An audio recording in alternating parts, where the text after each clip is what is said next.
ये कहानी है मायापुर की रहने वाली सविता की। पूरा मोहल्ला उसे सविता भाभी के नाम से बुलाता है और उनका जबरदस्त आशिक है। वो भी क्यों ना, सविता भाभी ने अपनी अदाओं से सभी के दिल पर जादू जो चला रखा है। वो जिधर से भी गुजरती, उनकी अदाओं को देखकर सभी के मुंह से आहें भरते हुए एक ही बात निकलती, सविता भाभी को फुर्सत में बनाया गया है। आज सुबह सुबह सविता भाभी ऐसे तैयार हो रही थी जैसे कि उन्हें किसी शादी में जाना हो। उसके पति आलोकनाथ ने जब उसे इस तरह से तैयार होते देखा तो उसने उसे टोक भी दिया। अरे इतना तैयार होने की क्या जरूरत है, पास वाले जनरल स्टोर तक ही तो जाना है। आलोकनाथ की बात सुनकर सविता भाभी ने उसे घूर कर देखा और कहा, आप ज्यादा चबर चबर मत करो और मुझे मत सिखाओ कि मुझे कितना तैयार होना है कितना नहीं। खुद तो मंदिर के बाहर बैठे भिखारी की तरह रहते हो और चाहते हो कि मैं भी तुम्हारी तरह ही रहूं। सविता की बात सुनकर आलोकनाथ चुप हो गया। उसके बाद सविता ने सामान की लिस्ट ली और पप्पू जनरल स्टोर की तरफ चल पड़ी। मोहल्ले के वो लोग जो हमेशा उसे ताड़ते रहते थे, उसे देखते ही उसे सुनाते हुए बोले, आज तो सुबह सुबह ही सविता भाभी के दर्शन हो गए, पूरा दिन शानदार गुजरेगा। सविता भाभी उन लोगों की बातों को मुस्कुराते हुए सुन रही थी और पप्पू जनरल स्टोर की ओर बढ़ती चली जा रही थी। वो जनरल स्टोर पहुंची और मुस्कुराते हुए दुकान मालिक से कहा, गुड मॉर्निंग। अपने बही खातों में उलझे पप्पू ने जब सविता भाभी की आवाज सुनी तो अपने गंदे दांतों को निपोड़ते हुए उससे कहा, आज तो वाकई गुड मॉर्निंग हो गई सविता भाभी। सविता ने उसकी बातों का जवाब अपनी कातिलाना मुस्कुराहट से दिया। फिर सविता ने पप्पू जनरल स्टोर वाले को अपने साथ लाई सामानों की लिस्ट दी और उससे कहा, पप्पू भैया जरा मेरा सामान जल्दी से पैक कर दो, उनको ऑफिस जाना है। अरे सविता भाभी, भैया मत बोलिए, पप्पू बोलिए ना, अच्छा लगता है। अरे वही पप्पू जी। जी नहीं, सिर्फ पप्पू। अच्छा बाबा पप्पू। आय हाय सविता भाभी, आपके मुंह से अपना नाम सुनकर कुछ कुछ होने लगता है। उसकी बातों को सुनकर सविता खिलखिलाकर हंस पड़ी। सिर्फ कुछ कुछ ही होता है पप्पू जी। सविता ने ये बात इस अंदाज में और लंबी लंबी सांसें लेते हुए कहा कि पप्पू झेप सा गया और सविता से कहा, सविता भाभी मैं घर पर भी डिलीवरी देता हूँ, अगली बार से सिर्फ कॉल कर दीजिएगा, बंदा आपकी खिदमत में हाजिर हो जाएगा। बंदा? मेरा मतलब है आपका सामान आपके घर तक पहुंच जाएगा। फिर पप्पू ने सारा सामान उन्हें दिया और 4,000 रुपए का बिल सविता को थमा दिया। बिल देखकर सविता ने कहा कि क्या पप्पू जी, आपने कोई छूट नहीं दिया क्या? आपको तो पता है मैं आपकी परमानेंट ग्राहक हूँ।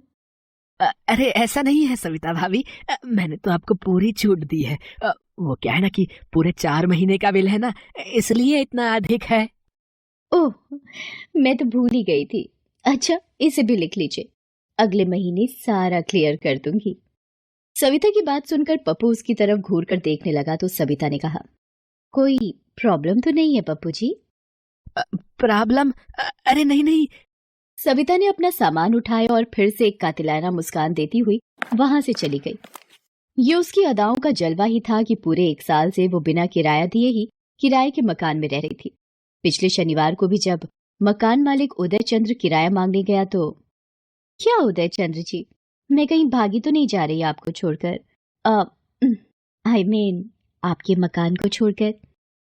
अरे सविता जी, मैंने ऐसा तो नहीं कहा, वो तो मैं इधर से गुजर रहा था तो इस तरफ भी आ गया। ये सुनकर सविता ने अपना हाथ धीरे से उदय चंद्र के हाथों पर रख दिया और तेज आहें भरती हुई बोली, हाँ क्या उदय चंद्र जी, आप बिना बड़े मतलबी हैं, इधर से गुजर रहे थे तो आए, कभी मन बनाकर भी आइए, हमें तो आपका इंतजार रहता है। सविता की बात सुनकर 3 बच्चों के पिता उदय चंद्र का दिल भी किसी फुटबॉल की तरह उछलने लगा। वो उस दिन भी बिना किराए लिए सविता के यहाँ से वापस चले गए। इस तरह ना जाने कितने लोगों से सविता ने बिना पैसे दिए अपना काम निकाल लिया था। उसका पति जो बहुत ही सीधा था और मामूली तनख्वाह पर नौकरी करता था, उसे ये सब बिल्कुल पसंद नहीं था, लेकिन सविता ने उसे पूरी तरह दबा कर रखा हुआ था। एक दिन की बात है, आलोकनाथ रात को अपने ऑफिस से लौट रहा था तो उसको मोबाइल पर किसी अननोन नंबर से फोन आया। हेलो, आलोकनाथ जी बोल रहे हैं? जी, आप कौन? अरे आलोकनाथ जी, नाम में क्या रखा है? वो आपसे एक काम था। जी कहिए ना। उसके बाद उस आदमी ने जो कहा उसे सुनकर आलोकनाथ को ऐसा लगने लगा कि वो कहीं जाकर अपना सिर पटक ले। बार बार उसके कान में उस आदमी की वही बात गूंज रही थी। अरे शर्माइए मत आलोकनाथ जी, खुलकर बोलिए ना, क्या है आपकी बीवी का रेट? देखिए, मैं आपसे तमीज से बात कर रहा हूँ और आप हैं कि मेरी पत्नी के बारे में उल्टी सीधी बातें कर रहे हैं। अरे ऐसा क्या कह दिया मैंने? पूरे मोहल्ले में आपकी बीवी की अदाओं के चर्चे हैं। अरे हम तो सिर्फ उन अदाओं की कीमत पूछ रहे हैं। आलोकनाथ क्या जवाब देता, उसने फोन काट दिया। उस दिन के बाद तो कोई ना कोई उसके फोन पर कॉल करता और उसकी पत्नी का रेट पूछता। एक दिन तो मोहल्ले का एक आदमी जिसका नाम अमर था, उसने सामने से ही आलोकनाथ से ये बात पूछ दी। ये आप क्या बकवास कर रहे हैं अमर जी? भला इस तरह की बात कोई करता है क्या? आपको पता नहीं हम लोग कितने सीधे साधे लोग हैं। अरे किस बात पर इतना भड़क रहे हैं आप? हैं, मैंने ऐसा क्या गलत पूछ लिया? पूरे मोहल्ले के लोगों के साथ आपकी बीवी गुलछर्रे उड़ाती है, ये बात आपको पता नहीं है क्या? बड़े आए सीधे साधे लोग हैं। आलोकनाथ का सिर शर्म से जमीन में गड़ गया। उस दिन उसने तय कर लिया कि चाहे कुछ हो जाए, वो अपनी पत्नी से इस बारे में जरूर बात करेगा। घर पहुंचते ही उसने अपनी पत्नी से इस बारे में कहा और ये भी बताया कि लोग उसके बारे में क्या सोचते हैं। उसकी बातों को सुनकर सविता चिढ़ गई। आप भी ना बड़े नैरो माइंड के हो। अरे औरत किसी से हंसकर बात कर ले तो ऐसा क्या गुनाह कर दिया? सविता, बात ये नहीं कि तुमने हंसकर बात की, बात ये है कि तुम्हारी हंसी का क्या मतलब लगाया जा रहा है।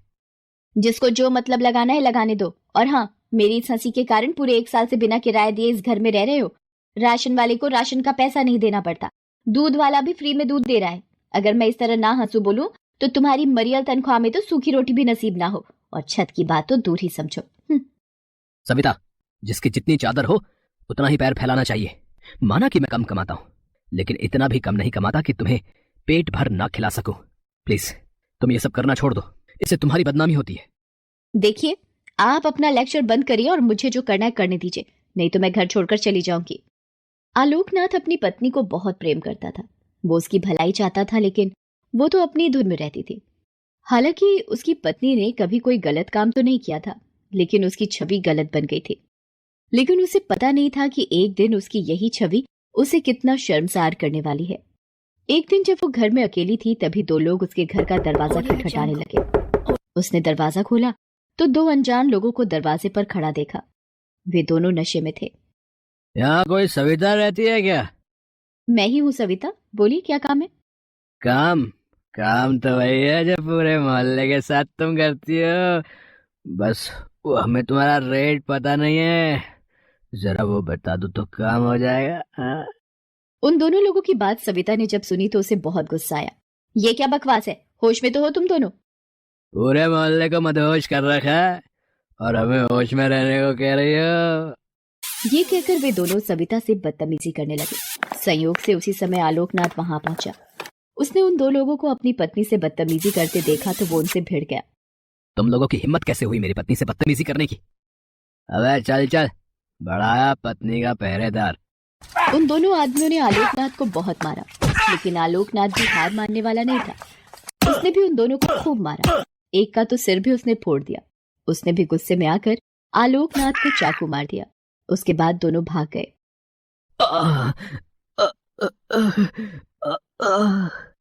आलोकनाथ के पेट से खून निकल रहा था। कराहते कराहते वो बेहोश हो गया। सविता ने जब ये देखा तो तुरंत उसे लेकर अस्पताल पहुंची। डॉक्टरों ने उसका इलाज शुरू किया। पूरे 48 घंटे बाद वो होश में आया। जब उसे होश आया तो सविता उसके पैरों के पास बैठी हुई थी। उसकी आंखों से लगातार आंसू बह रहे थे। मुझे माफ कर दीजिए जी, मैंने कभी आपकी बात नहीं सुनी, अपनी मस्ती में मस्त रही, आपका अपमान किया और आपकी बेइज्जती भी कराई। लेकिन मुझे नहीं पता था कि मैं उस बारूद में आग दे रही हूँ जो कल मुझे तो झुलसाएगा ही, आप भी उसकी चपेट में आ जाएंगे। सविता, जो बीत गई उसे भूल जाओ और नया जीवन शुरू करो, क्योंकि बीते को याद करते रहने से वर्तमान खराब होता है। तुम मेरी पत्नी थी, हो और सदा रहोगी। मैं तुमसे प्यार करता था,